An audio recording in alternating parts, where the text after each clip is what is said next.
ناظرین، ایک ایسا سائنسدان جس نے میزائل ٹیکنالوجی کی ابتدا کی تھی اور آج سے 1000 سال پہلے، اور جس نے آنسو گیس بھی ایجاد کی، اور جی ہاں، جس نے گن پاؤڈر یعنی بارود جس نے فرسٹ ٹائم پوری دنیا میں ایجاد کیا، اور اس کے علاوہ ہینڈ گرنیڈ، تو ان میں استعمال ہونے والا بارود بھی اسی نے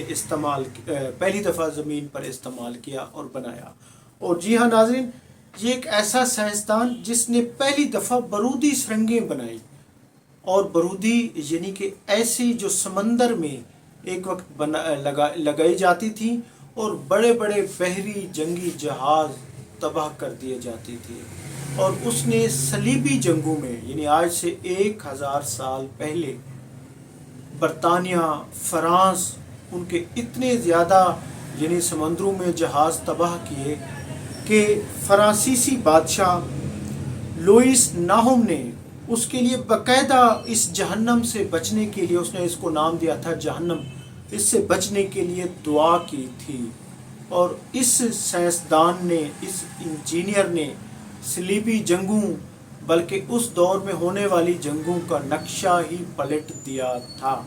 جی ہاں، یہ مسلم سائنسدان کون ہے؟ ناظرین، یہ وہ سائنسدان تھا کہ اس نے جو تتاریوں کو بعد میں کچھ شکست ہوئی تھی تو اس میں بھی اسی کی ٹیکنالوجی استعمال ہوئی تھی۔ اور پھر ناظرین، ایک بہت ہی مزاحیہ سین کہ اس نے جب میزائل کا پہلی مرتبہ یعنی آج سے 1000 سال پہلے میزائل کا تجربہ کیا تھا، اپنے گھر میں ایک چھوٹا دیسی ساخت کا میزائل بنایا، راکٹ ٹائپ، اور وہ اس کے گھر میں ہی پھٹ گیا۔ اس کا جل کر خاکستر ہو گیا، تباہ ہو گیا تھا، جس پر مملکت شام کے اس وقت کے مملوک حکمرانوں نے اسے ایک نیا گھر بھی بنا کے دیا تھا، بلکہ ایک بندرگاہ پر، شام کی بندرگاہوں پر اس کو ایک اور تجربہ گاہ بنا کر دی تھی۔ جی ہاں، یہ نجم الدین حسن الرحمہ ہے۔ نجم الدین حسن الرحمہ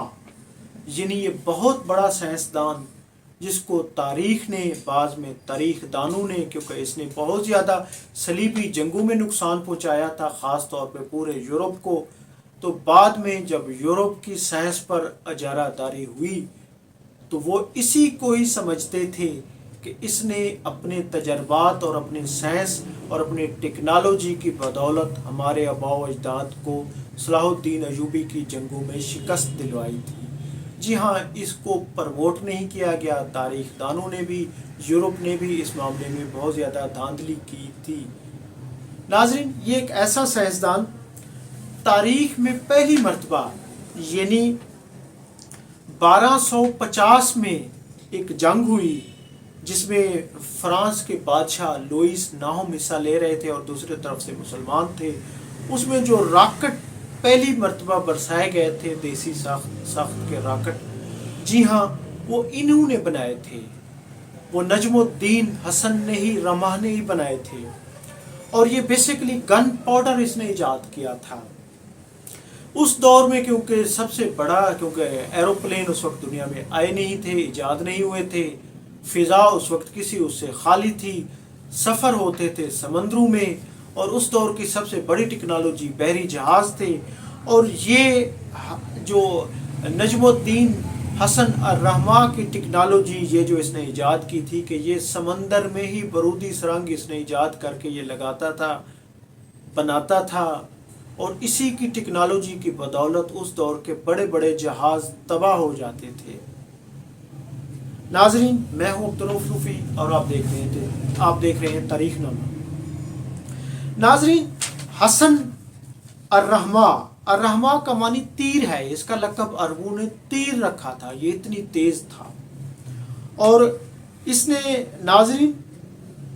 یعنی اس دور کے، اس کے ٹکڑوں سے دشمن کے درجنوں نہیں سینکڑوں بحری جہاز تباہ ہوئے، اور ان کی خدمات پہ ہی رمح کا لقب اس کو دیا گیا تھا۔ اور پھر ناظرین، یہ ایسا سائنسدان جو 95 سال کی عمر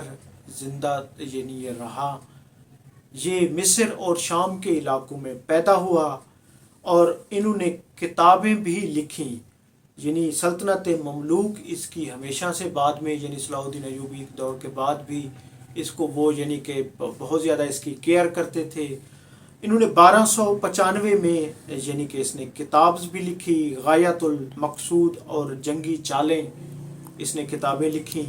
اور اسی طرح اس نے ایک اور کتاب بھی لکھی جو الفراسی المناصب الحربیہ اس نے لکھی، جس میں انہوں نے بارود یعنی کس طرح گن پاؤڈر بنایا جاتا ہے، اور پھر اس نے ناظرین گن پاؤڈر کو بنانے کے لیے یعنی بارود کو بنانے کے لیے جو تراکیب استعمال کی، اس میں سالنٹ، اس میں بیٹر، اس میں اس نے چارکول اور سلفر سے یہ انہوں نے بنائے تھے، یعنی جو بہت زیادہ یعنی اس کے پھر پہلی مرتبہ جو زمین پر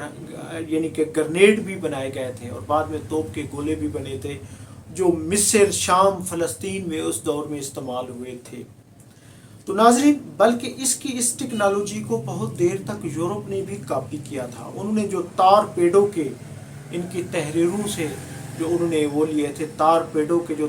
تجربات انہوں نے کیے، اور بعد میں یورپ میں بھی سیم اسی کو کاپی کیا جاتا تھا۔ ناظرین یہ سائنسدان یہ شام میں پیدا ہوا، اس وقت مصر اور شام کا ایک ہی علاقہ تھا، اور یہ سلطان صلاح الدین ایوبی، یہ مصر کے مملوک خاندان، یہ ان کی اس میں ہمیشہ رہا، یہ تجربات کرتا رہا، اور پھر اس نے بلکہ جب اس نے میزائل ٹیکنالوجی کی ابتدا کی تھی تو اپنے گھر سے ہی کی تھی۔ اس نے دنیا کا پہلا میزائل اس نے بنایا تھا دیسی ساخت کا، کیونکہ میزائل ٹیکنالوجی کی وہ بیسیکلی ابتدا تھی۔ اس نے وہ ایک یعنی کہ لکڑی کے ڈبوں میں بند کر کے چھوٹا ایک میزائل بنایا، راکٹ ٹائپ، لیکن وہ بناتے ہی یعنی کہ جو اس نے اس کو فائر کیا تو اس کے گھر میں ہی پھٹ گیا تھا، اور گھر میں ایسا پھٹا کہ اس کے گھر کو آگ لگ گئی تھی۔ تو اس کے بعد اس کو مملوکوں نے گھر بھی بنا کر دیا تھا، اور پھر ساحل سمندر پر اس کو ایک تجربہ گاہ بنا کے دی تھی۔ ناظرین مصر، شام، یہ ان علاقوں میں اس کا ویپن بہت زیادہ استعمال ہوا، اور پھر خاص طور پہ اس دور کے جتنے بھی یہ برطانیہ، فرانس، یہ یورپ کے ممالک جو مل کر یعنی کہ مسلمانوں کے خلاف لڑنے آتے تھے، تو اسی کا ہی اسلحہ ہوتا تھا جو ان کو یعنی کہ خاص طور پہ ان کے سمندری جہاز، اس کے جو راکٹ اس نے یعنی کہ وہ کیے تھے، اس کے گرنیڈ اور اس کا گن پاؤڈر جو یعنی کہ یوز ہوتا تھا، وہ اسی کی ہی بیسیکلی تجربات تھے۔ اور اس نے ناظرین اس دور میں جو کتابیں بھی لکھیں، اس میں اس نے کوئی 70 کے قریب بارود بنانے کے طریقے اپنی کتاب الفراسو المناصب الحربیہ میں لکھے تھے، جو بعد میں یورپ نے بہت زیادہ کاپی کیے۔ اور اسی طرح اس نے 22 طریقے یعنی کہ راکٹ بنانے، میزائل بنانے کے بتائے تھے۔ اور اسی طرح ناظرین یہ سائنسدان اس نے تقریباً میزائل بنانے کے بھی اتنے ہی طریقے اس نے بتائے، یعنی کہ یہ دنیا کا اس کو عظیم سائنسدان، اور آنسو گیس کے موجد بھی یہی سائنسدان ہے، یہ مسلم سائنسدان حسن الرحمہ۔ تو ناظرین لیکن بعد میں اس کو یورپ نے اس کو، کیونکہ یورپ کا سائنس پر غلبہ ہوا، انہوں نے اس کا نام ہی سائنس اور اس سے نکال دیا، اور پھر مسلمانوں نے بھی اس کو، کیونکہ مسلمانوں کا آج بھی سائنس میں مسلمان بہت زیادہ پیچھے ہیں، اس کی خدمات کو، اس کی تصنیف کو، اور اس کا جو اس نے دنیا میں میزائل ٹیکنالوجی کی ابتدا اسی نے کی تھی، ان کی خدمات کو، آنسو گیس کے استعمال کو، منجیکوں کے ذریعے یہ راکٹ فائر کرتے تھے، جو 1250 میں جو راکٹ فائر ہوئے تھے وہ بیسیکلی منجیکوں کے ذریعے فائر ہوئے تھے، وہ اسی کے بنائے ہوئے تھے۔ وہ بھی ان تمام چیزوں کو پھر بعد میں مسلمانوں نے بھی فراموش کر دیا۔ جی ہاں، نجم الدین حسن الرحمہ بہت بڑا سائنسدان، بہت بڑا انجینئر، اس کو تاریخ نے فراموش کر دیا، لیکن آج بھی انہی کی بنائی ہوئی، آج دنیا میزائل ٹیکنالوجی میں برطانیہ، فرانس، امریکہ، چائنا، روس جو دنیا میں نمبر 1 ہیں، وہ بیسکلی میزائل ٹیکنالوجی یہ حسن الرحمہ کی ہے۔ اسی طرح آج توپ بھی بن گئی ہے، گولے بھی جدید ہو گئے ہیں، اور اسی طرح سرنگیں بھی یعنی جدید ہو گئی ہیں، آنسو گیس کے گولے بھی دنیا بھر میں استعمال ہوتے ہیں، لیکن حسن الرحمہ کو کوئی یاد نہیں کرتا۔ ناظرین، میں ہوں عبدالرؤف لوفی اور آپ دیکھ رہے تھے تاریخ نامہ. بہت شکریہ. Thank you. اللہ حافظ.